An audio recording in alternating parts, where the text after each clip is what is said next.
All I had was $5 left. Figuring out how to make it was what my life was about to depend on. When you look back on your story, does it still amaze you? It is in your brokenness that your potential becomes released. We are backstage with Dr. Les Parrott. Awareness is curative. You can only change something that you are aware of. People that succeed with their money, they're intentional. Couples at any age or stage can carve a new groove into the relationship. That's what makes you rich in marriage. Hey everyone, welcome to another episode of the Rachel Cruze Show podcast. I am so glad that you are here. So in today's episode, we are going to talk about how to live rich. Yes, that means with your money, of course, but it also means other areas of your life. So we're going to talk to Dr. Les Parrott, who is a relationship expert, and talk about how to live rich in our relationships. And we're also going to talk to someone who started from literally no money, made an investment, managed it well, and now she's rich. But you'll see that she's not just rich when it comes to money in her bank account, which she's that too, but her life is completely changed. And then we're going to end the episode with one of my good friends and fellow Ramsey personality, Christy Wright, and she is over all things business boutique, helping women make money doing what they love. So I'm really, really excited about this episode, but let's talk tactically for a second when it comes to money.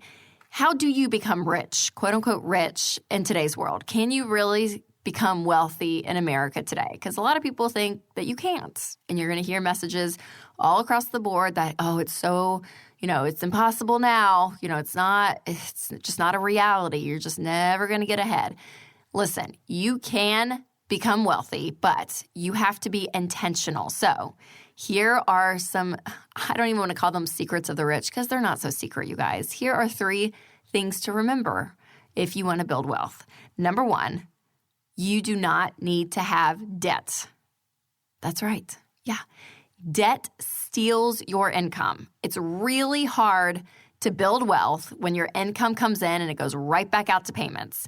But if you had no payments, just imagine that for a second. If you had no payments and your paycheck came in and you got to decide what to do with it and you got to actually invest it, you got to actually give some of it away, you got to do things with it that you've always wanted to do, and now you are able to. And when you have income that is yours, you are able to start investing. And mathematically, that is what's going to help you build wealth, called compound interest. It's so important, but it's hard to do that when you're living paycheck to paycheck. So getting out of debt. Number 2, having a plan. If you want to become wealthy, you have got to be intentional. It's not going to just happen. You're not going to just look in your bank account one day and be like, oh, there's an extra few $1,000s in there. That's kind of nice. That's probably not going to happen. No, you have to have a goal. You have to plan for it. You have to know what you're doing. You have to be intentional. Things are not going to happen by accident. You have to have a plan. And last but not least, live on less than you make. Please, you guys. We end up buying so much crap that we don't need with money we don't have, okay? It's this tiring existence, and we have to stop it. You have got to learn to live on less than you make. So these are 3 huge tips to help you build wealth in America today. And these are not just my opinion, and this is not just common sense, but this is backed up by almost 25 years of experience of teaching this stuff here at Ramsey Solutions that we have been. We've been projecting out this message for so long, and it's working, but also studies have backed us up. We actually did a big survey here at Ramsey Solutions for the Everyday Millionaires book by Chris Hogan, and we found that 1/3 of millionaires never had a 6-figure household income in a single year. Yeah, that's right. So being able to build wealth doesn't mean that you're going to be making a ton of money every single year. No, even if you're making less than 6 figures in a year, it is still possible for you to build wealth. We also found that 92% of millionaires developed a long-term plan with their money. Yep, they were intentional.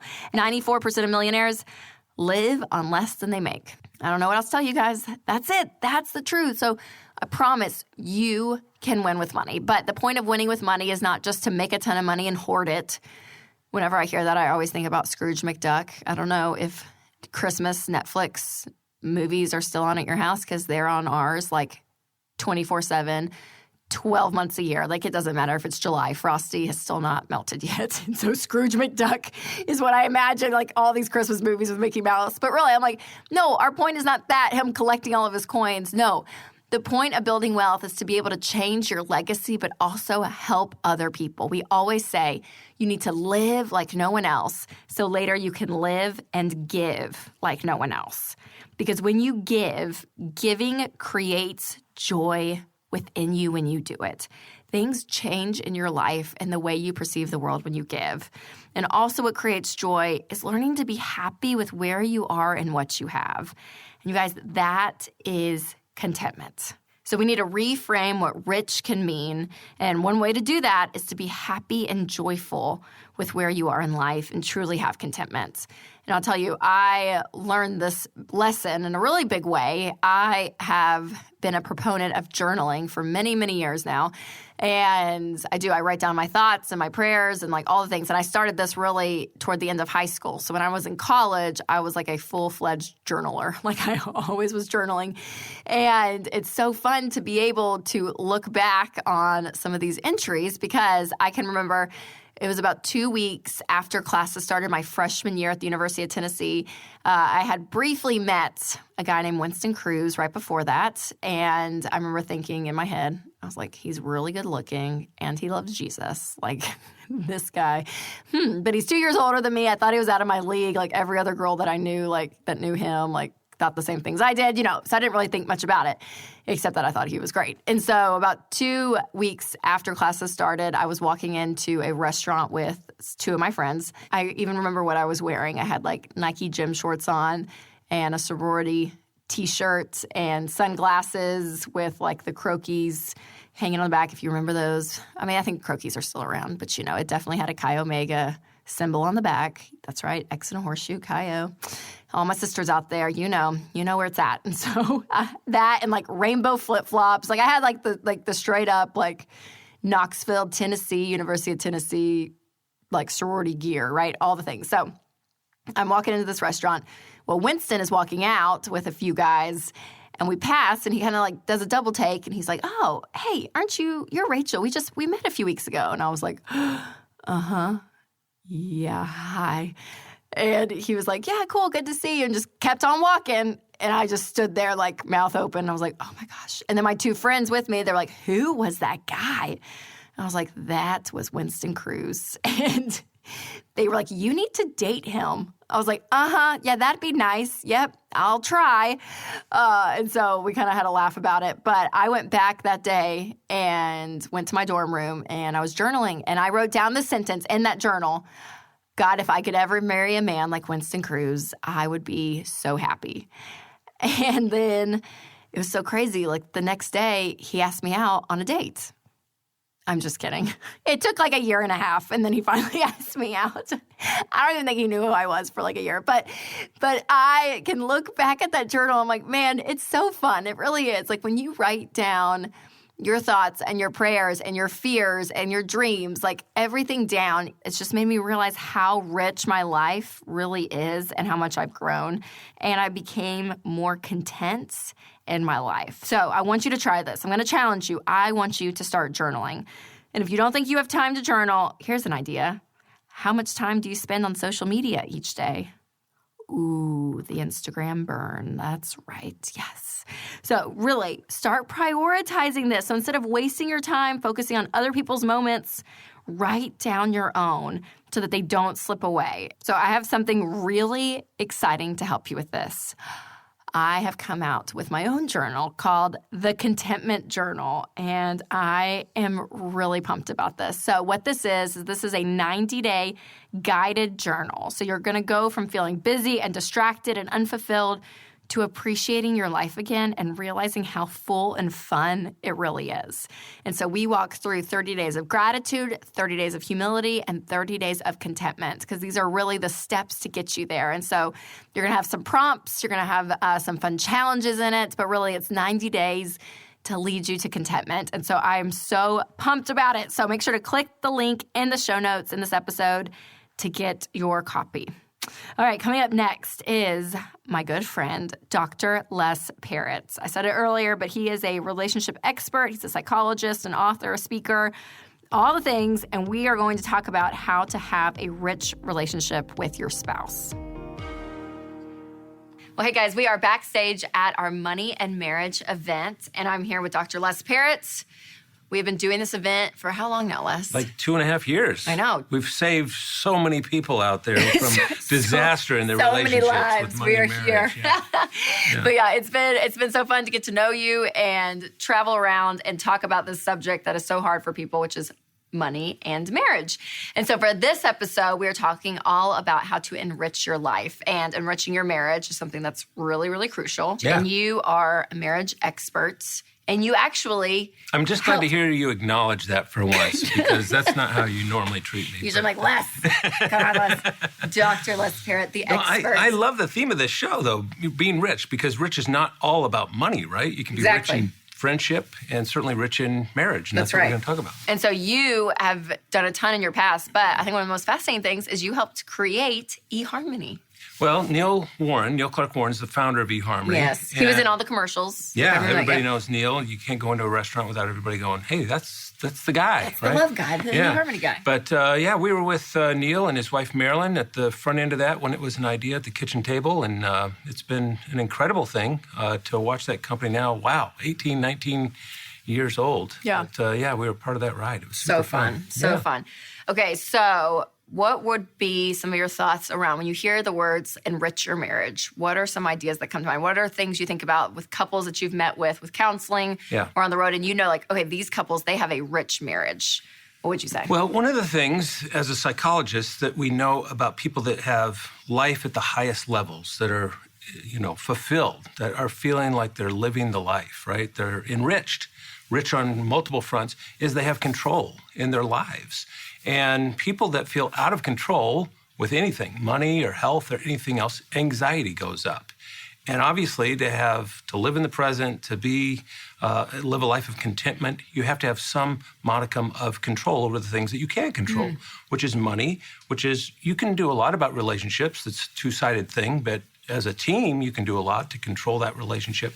And so those are the things that when we start to look at the people at the top 10%, that's the thing that really stands out from the research. They got a handle on this thing. So they have a handle love. On life. So what does that translate to, like, in a marriage? Like when you see a couple, like, is it like, okay, they communicate well, they problem solve together, they laugh? Like what are those, like, components that you're like, well, yes? It's all those usual suspects. Communication is the heartbeat of marriage, so you got to get a lock on that. And managing conflict is critically important. In fact, we know that's one of the biggest predictors of success in marriage, is whether you can navigate conflict. Not whether you have it or not. Conflict's inevitable, right? Now, not in the early stages. Like in the honeymoon stage, maybe that's okay for some couples. They just don't fight. But eventually, you're going to step on each other's toes in the dance of marriage. It's inevitable. Yes. So anyway, couples that are living at the higher echelons of love and fulfillment have a handle on those usual suspects. But here's the other thing. They're so intentional about their marriage, their relationship. So in fact, one of the things that I know that these couples do, and certainly Leslie and I do this, is that they have a weekly powwow. They have a weekly meeting, just like a business would or a board would have a meeting. They kind of have a time where let's look at the week ahead. What are we going to do? And it's not just all about logistics and how about babysitters, not that. It's like, how do we want to feel and look by the time we get 7 days away from here? More importantly, they do that monthly and yearly. There's kind of a rhythm to it. And so at some point during the year, they'll set their sail for the coming year. They'll review the year that they've had, often with photographs, because Leslie and I have been doing this for a long time, and you just kind of recount, what are the things we want to repeat? And it's so interesting to me, Rachel, so many couples discover it wasn't the big trips that they planned, the most expensive weekend they had. It was just these kind of things they stumbled into. Yeah. Like Leslie might say, remember that time we walked around Green Lake in Seattle and it was raining? And we didn't even have jackets, but we just walked around it. And it was just like we had the best talk about our future and about our two boys. And that's like what really stood out. And you wouldn't plan on that, right? You don't go, hey, let's go have a walk when it's, without jackets. But those things happen. And so they look back on that and they build on that kind of momentum in their relationship. So it's intentionality. That's the word, intentionality. Yes, that's so good, because it's true even in the money space. Like we say, people that succeed with their money, they're intentional. Yeah. They do it on purpose, and the same is true with your marriage. And you've heard me say a million times, newlyweds, we tell them, choose your ruts carefully because you're going to be in them for a long time, right? Yes. But couples at any age or stage can carve a new groove into the relationship with new habits, healthy habits. And that's what enriches your relationship. That's what makes you rich in marriage. That's good. Okay, what are like the top 2 habits in mind? Like what are things that couples can be doing? So it's going to be different for every couple, but I'll give you a few examples. So for Leslie and me, it's that weekly time. Yeah, that's good. the deal. But also having a date night. And this sounds like, well, yeah, everybody says that, have a date night. Here's what most people don't understand about that. It's not just going out for a movie and dinner. That's great. If that's what you can do, do it. But it's the novel things that you do as a couple, especially if you've been married a few years, that brings back the shower of neurochemicals that you experienced when you were first falling in love. So when you are talking to couples, what do you find are reasons why they are dissatisfied in their marriage? Well, in the big picture, it's kind of the opposite, right? They don't have control of their lives, let alone their marriage. Yeah. And so they're spinning out of control financially and otherwise. And so what we want to do is help those couples kind of get back in touch with the things that they can control in their lives so that they can determine where this boat is sailing, right? And that might be improving their communication, get a hold of that, conflict, all these things that we've talked about, whatever it might be. And it begins, you won't be surprised by my answer here, it begins with an assessment of what is going on in this relationship. What's the dynamic of this relationship right now? If you could take an x-ray of your marriage, what would it reveal? That's what we want to know. Because awareness is curative. We psychologists say that all the time. Awareness is curative. You can only change something that you are aware of. And it'll help you realize, oh, here are the things we can change and improve. And here's what we're doing well, high five. This is great that we're doing it. That kind of awareness is the beginning of getting control of your life and going down the path that you want to go on, not just where the winds happen to take you. Yeah, that's so good. I love that. Okay, so tonight's all about money and marriage at our events. And on the show, we always talk about money. And we talk about marriage and money because, again, it's important to be on the same page. So as a psychologist, what would you say are like the top 2 things to get people on the same page when it comes to their money? So number one, from my perspective, is understand your money history. In other words, go back and understand what money was like in your home growing up. And then number 2, understand your money type or style. And so, as you know, we have this assessment. It's called Better Love. And there's a whole page on money that looks at your money type. Yes. And understanding that is huge. And then it gets down to the tactics. This is what you are an expert at, where you begin to go, okay, let's look at things and the debt and the snowball, all that stuff. Yep. So good, so good. Well, where can people find you, Les? So lesandleslie.com. And Leslie's your wife. His yes. wife. They have the same name. That's right. It's confusing, but that's the way God planned it. And then, of course, betterlove.com is where they can find that assessment. Perfect. Yeah. Awesome. Well, thanks for being on, Les. Absolutely. Thanks. I always enjoy talking to Les. He's so fascinating to me in like all that he's done. I mean, seriously, he has worked with thousands and thousands of couples, and all of his principles and everything, it works. And it really does. It helps enrich your relationship for sure. All right, next up is a wonderful woman. Her name is Mignon, and I loved this interview so much, you guys. You are going to love her. She took $5 and turned it into $10 million, and it all started with cupcakes. That's right. So check out her story. I remember feeling desperate and broken and hopeless and feeling like, why is it that everybody else can make it and we can't? I was a stay-at-home mom, drowning in debt and brokenness, losing everything that we had. Figuring out how to make it was what my life was about to depend on. I was listening to the Dave Ramsey show, and I heard people screaming on the show, "We're debt-free," and I wanted that. And I heard him telling people that they could have a bake sale. And I thought, what if you had a bake sale every single day? But I didn't know how to bake. But I had a secret weapon. It was my grandmother. And I said, Grandma, look, I need a recipe. It was the first successful thing that I ever baked. And it was when my neighbor across the street, she said, I want to order cupcakes for all of my clients. That was going to be like 600 cupcakes. All I had was $5 left, and I hadn't even fed the family, and we were a family of 8. But I wanted to do something different because, I was tired of being crazy, expecting a different result. And I marched myself out that door, and I bought everything that I could buy with that $5, and I started baking. I turned that 5 into 60 that day, and I turned that 60 into 600 by the end of the week, and I've turned that 600 into over $10 million in sales. I opened this bakery with a KitchenAid mixer and a dorm-sized refrigerator because that's what I could afford to do. And now the Cupcake Collection is over 5 million cupcakes sold. The journey of 1,000 miles begins with one step. And it's in that one step forward that you begin to find that everything else begins to take its shape. You just have to do what you can do. I'm going to live like it depends on God, but I'm going to work like it depends on me. All right, Mignon, thanks for coming in here, chatting with me. Your story is it's phenomenal. Can you believe you're living your life? Mm-mm. Like when you look back on your story, does it still amaze you? It does amaze me. Someone asked me just yesterday if I surprise myself, and I said, no. I don't surprise myself. I fully think I'm capable of everything that I set my mind to. But I think that we think these things happen to other people. Right. That they don't actually happen to us. And that's what I want my platform in life to be. I will be transparent and I will be authentic. And you can know my business so that you too can know what you can do if you believe. So that's good. What I'm trying to do. I love it. I love it. Okay, so on the financial side, we already talked about earlier in the episode about how to win financially, right? Mm-hmm. And it's kind of common sense things. Live on less than you make, get out of debt, invest, all that stuff. So you have won financially. Yeah. And I just want to know, how does it feel? On that side of it. We'll talk about more heart things later, but I just want to know, from where you started out till now, you have margin. Does it feel good? How do you feel? I just bought myself a house. You did? Yes.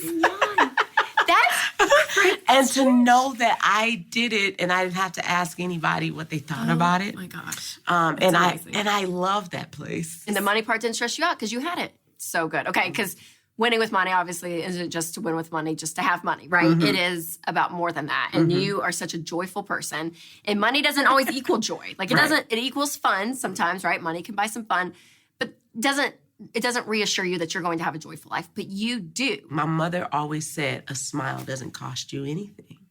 Hello doesn't cost you anything. And I've been able to change people's lives just by being me, authentically. The thing about it is that I could have chosen to go a different way. Mm-hmm. When God put this Cupcake Collection on my heart, he very clearly said to me, Mignon, I'm done playing with you. I've given you all these ideas, and you start and you never finish anything. Mm-hmm. This is your last opportunity. Do it and live, or don't and just die. So, what were those other chances that you didn't take? I mean, I had a lot of ideas. I was a child that was always coming up with something new, and my mom would be like, stick to something.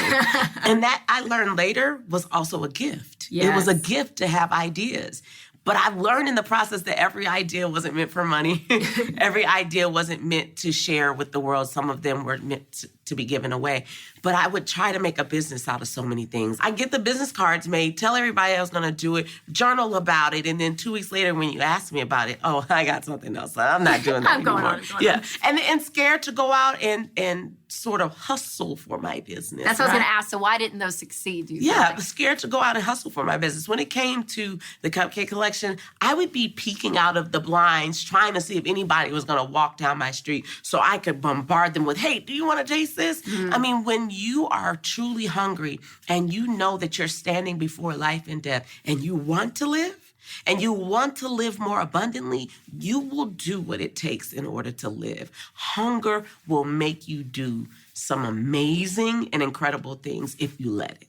So, guys, when she just said hunger will make you do some amazing things, I love that because you can hear the desperation of where her tone of voice even was, like when she was going back to those moments in her life where she was literally hungry, and you may not be at that point, but there has to be some kind of drive.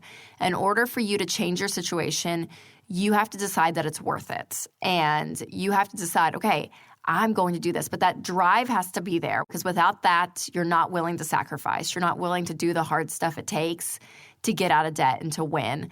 But man, when you can do that, and that's your motivation and your drive is there, that is when you're going to see progress. And she is a tried and true testament to that.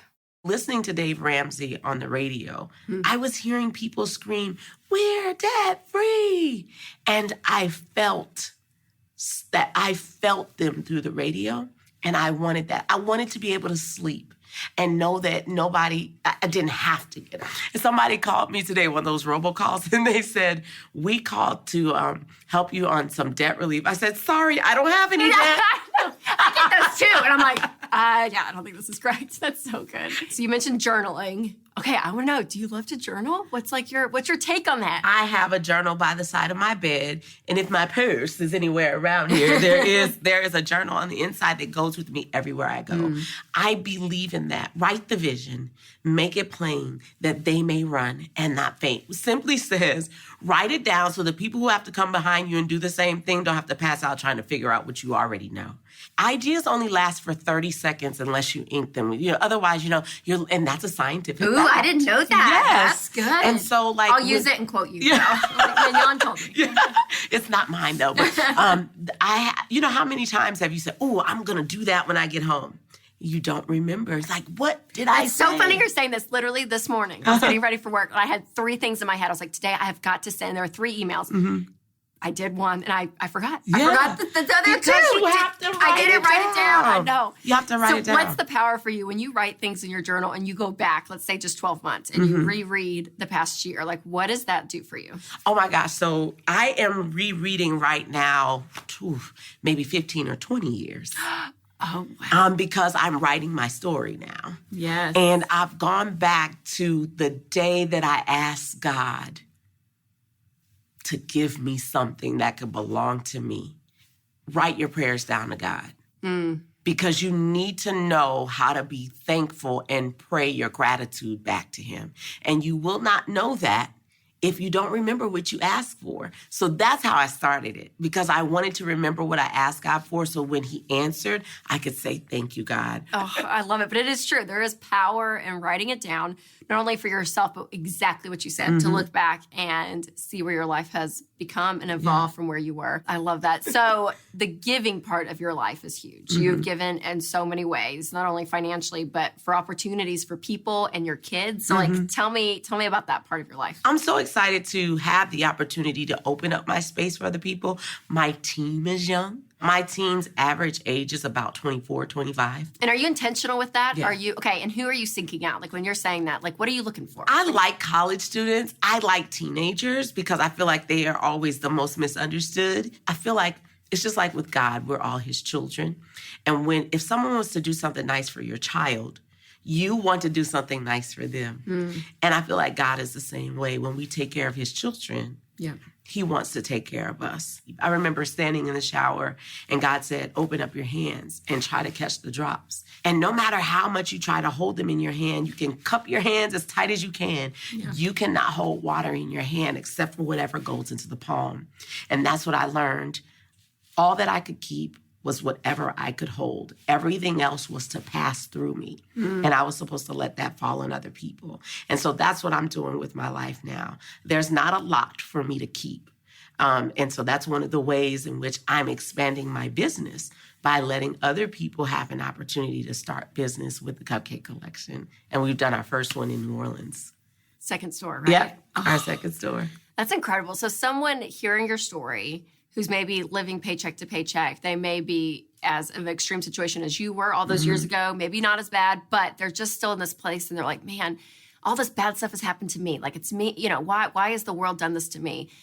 And it's almost a victim-like mentality. What would you say to someone that changed your life of taking control over your life? I think that's the key. You take control. You also take responsibility for the situations that you place yourself in. I love to use the analogy that at one point, none of us could walk. At one point, none of us could talk. But some of us women can run in a good pair of high heels, right? That means that at some point you saw someone doing that. Yeah. As a little child up against a wall, you saw someone walking and you thought, I can do that too. And so you tried it. And it hurt when you fell, and you probably got bruised, and you might have even bled. Some of us got stitches and broke some things because of it, but it didn't stop us from trying again. It didn't stop you from getting yourself back up and going back out there and trying to get to the point now that you could run in a good set of high heels. And you're that same person that you were sitting up against that wall. But the difference is that back then, everyone was telling you that you could. Come on, you can do it. Come on, baby. Someone was cheering you on, and there's no one cheering now. We don't have to be victims in our own situations. But sometimes we get so caught up in our brokenness, and we think that, because I'm broken, I can't do anything. But it is in your brokenness that your potential becomes released. It's in your brokenness that everything that's on the inside of you can be used in order to make what it is that you were intended to become, what you were intended to do. So, don't stress over the cracks. I mean, that's where your potential is going to seep out. And that's the biggest lesson that I learned for myself. It's okay because God provided a way of escape. Everything that's happening is happening for us, not to us. If we believe that all things work together for the good of those who love the Lord and are called according to his purpose. In my saddest, roughest times, say, okay, tears rolling down my eyes. God, you said all things. All things, God. You said all things. Sometimes walking in a circle, all things, God. I don't see how this is one of them, but all things, not some things, not sometimes, not when I feel like it. All things are working for my good, and that's what they need to remember. So good. And it's hope. I mean, that's it. Like what you're spreading is not just the joy, but the hope of taking responsibility and seizing the opportunity. I think people don't expect that it's going to be hard. Oh, gosh. It's hard. That's right. It's hard for successful people. It's still hard.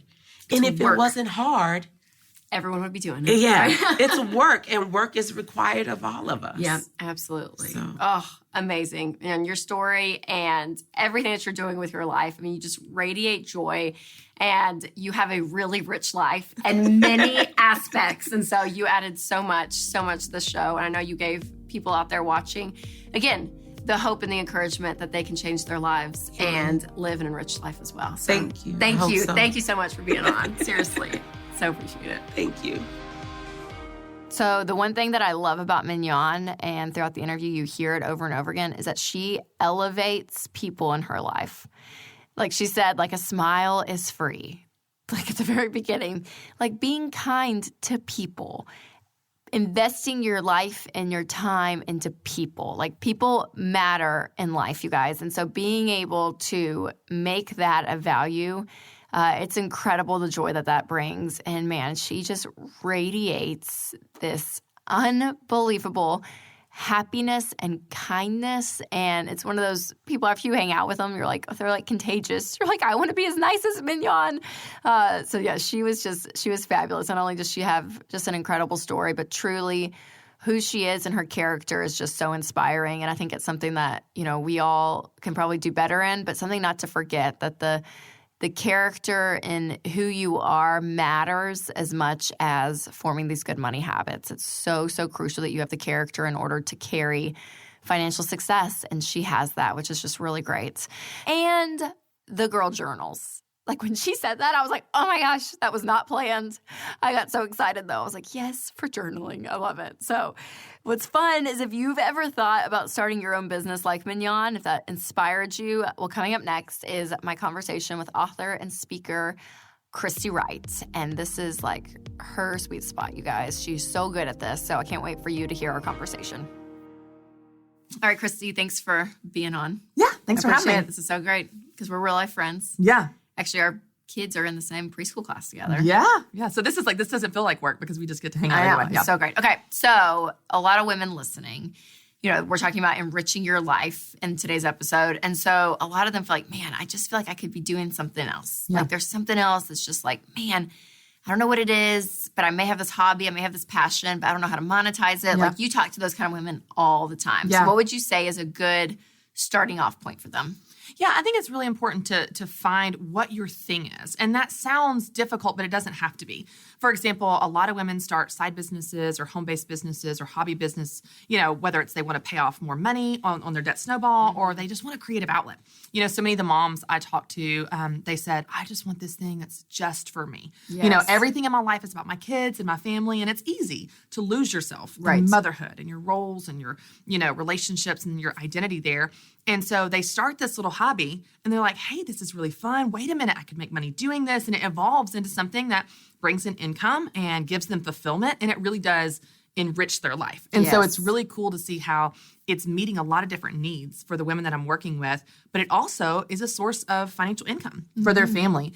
And so when you really want to start, you want to find out what is your thing? Like what is the lowest hanging fruit, the quickest win, because it's easier than ever before to start a business. And don't get intimidated by the word business. When I say that, don't think like big brick and mortar store, Right, a bunch of money right. to start up. You could have CEOs and corporate. It's not that. I'm talking like tomorrow, you could start a business with your idea and a Facebook page. You could sell hair bows or you could do swim lessons or whatever it is. Yes. So the biggest thing I tell people is start with what you have. So your skills, your strengths, and your stuff.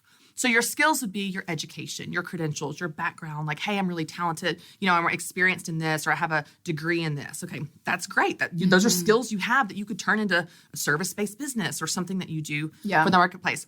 Your strengths are a little different. Those are things that maybe you're not trained in that area, but you're just good at it. You're a natural singer. You're a talented painter. You've just always been gifted in Yes. that area. And other people probably compliment you on Yes, that a lot. they're like, oh, Yes. you're so good at that. You're Yeah. a natural. Now, Yeah. I will tell you, your strengths are the easiest thing to undervalue because you assume, oh, it's easy for me, so it must be easy for everyone else. And that's just not true. So God has uniquely created you to do these things. Maybe that's something you could do as a business that provides value to someone else and they pay you for it and you're doing something you love and making money doing it. So Yeah. your skills and your strengths. And then look at your stuff. Like, do you have a sewing machine? Maybe you sew stuff. Do you have a computer? Maybe you write or blog. Do you have a swimming pool where you teach swim lessons? Like, there's a lot of things, if you look around you, you might have something that you can start with. And when you start with your skills and your strengths and your stuff, then you make it so easy on yourself to win. You're not Yeah. like, hey, I want to go be a developer and I've Sure. never coded something, so I've got to go take classes. Like, Right. start with what you have, and then you're going to be able to take that idea and turn it into something that much faster. I love that. So women have to have a level of confidence, right, to Yeah. step into this. So how do they battle possibly like the notion of who am I though? Who am I Yeah. to do this? Like, man, all these other working moms, like they're doing it well. Like, I don't know. Who am I? Yeah. Well, first of all, I think you have to call that out and acknowledge it as normal. That's actually something called the imposter syndrome. And researchers coined this phrase back in the 70s, and they believe up to 70% of people suffer from it, women more often than men. And that's the signature phrase of the imposter syndrome. Who are you? Who are you to do this? I remember when we started out speaking a million years ago, I thought the same thing. Yeah. Like, it was like, who are you? Who are you to teach or walk on the stage? Who are you to write a book? And if you start to understand that that is a normal part of the journey, that fear is a normal part of the journey, then you can see that as what it is, but it doesn't have to hold you back. And so what I tell people all the time is, don't wait until you're not scared to do the thing you want to do. You just do it scared.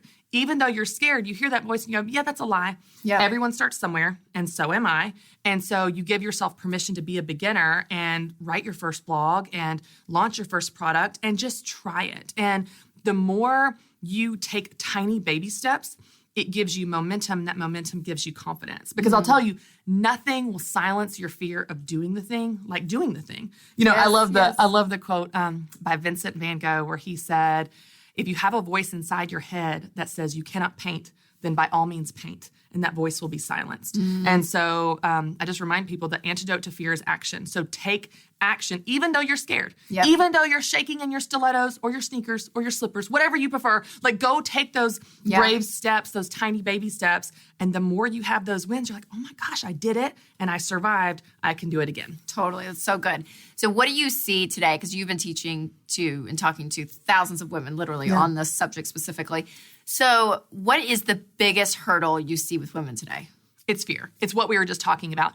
It's interesting with our business boutique event, why women come, Rachel, and why they think they come are two different things. Like what they need and what they think they need are two different things. They think they need tools and plans and steps. And that's true. We give them that. You know that. You've spoken at our event before. That is a very real, tangible thing that will help them follow the steps and win. But what they really need is just permission. Yeah. They need someone to look them in the eyes and say, you can do this, and I believe in you, and I can't wait to watch you win. And when you win, I want you to email me and tell me your story, because I'm going to share it on my podcast, because I know that you have it in you. And that is what is transformational. It's not the tools and steps. It's the permission that changes them. Yes. Okay, so you have something really exciting coming up. Yeah. It's called the Academy. So tell us all the things, all about it. Okay, so this has been really fun, because you remember this. We launched the Business Boutique as a brand, as an event in 2015. Yes. And since then, it has evolved into a million things. It's a podcast. It's a, blog. And we've got the coaching group. We've got courses. We've got the book. Yeah. We've got all the things. And so what's been really neat is through this whole process, women tell me again and again, I need a mentor. I need a coach. I need regular training, because you come to this event, for example, and you have this mountaintop camp experience. And you're like, I'm on top of the world. And you go home and you're so excited. And then you hit a wall. And you've got questions, but what about this? And I've got this crazy customer, and, how do I handle this situation? Yeah. And you just need someone to hold your hand along the way. And I think, it really comes down to what we talk about all the time when it comes to motivation, where it doesn't last. Like Zig Ziglar says, it's recommended daily, just like bathing. And so when you understand that training and encouragement and coaching is an ongoing process, that life change, business change, doesn't happen overnight. It happens over time. So we created the Academy to really be that source. It's this amazing community of women. It's like, I call it the sisterhood. It's like this circle of trust, where these are the women that I'm in their business with them, walking with them, training them on a regular basis, and helping them on a deeper level than you could ever cover at a quick 2-day event or even in a book. These are deep dive training sessions on the topics that apply to them most, helping them grow to the next level. And I think that's important, because one of the biggest things that I have a heart for in Business Boutique is I want you to define your version of success, and I'm going to help you reach it. And if that is $500 a month to pay for your kids' soccer, awesome. And if that's you want to be a 7-figure top-line business, awesome. Like, you define your version of success, and we're going to get there. It doesn't have to look a certain way. Okay, so how can people check it out? Businessboutique.com, but it's only open a few days. So we're opening enrollment. We're going to get this next class in, and then I'm going to be walking with them for the next year. And after that, the wait list will be available. So great. Okay, guys, check it out, and check out everything Christy's doing. And you're all over social media, books, all the things. All the things. Businessboutique.com. Businessboutique.com. Awesome. Thanks, Christy. Thanks for being on. Yeah, it was fun. All right, I'm so glad you guys got to hear it from Christy. Isn't she great? We have so much fun together. Oh, man, but this episode, guys, there was a lot. But everything that we talked about, you can check out in the show notes, everything in today's episode, including the contentment journal. That's right. I'm so excited about it. So seriously, check that out.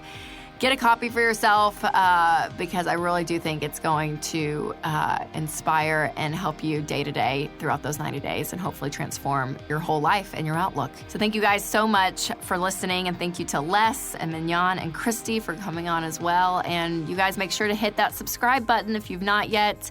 And you can leave a review if the spirit leads, totally fine. But really, this is always a fun time to hang out with you. So I really am thankful that you listened. And remember to take control of your money and create a life you love.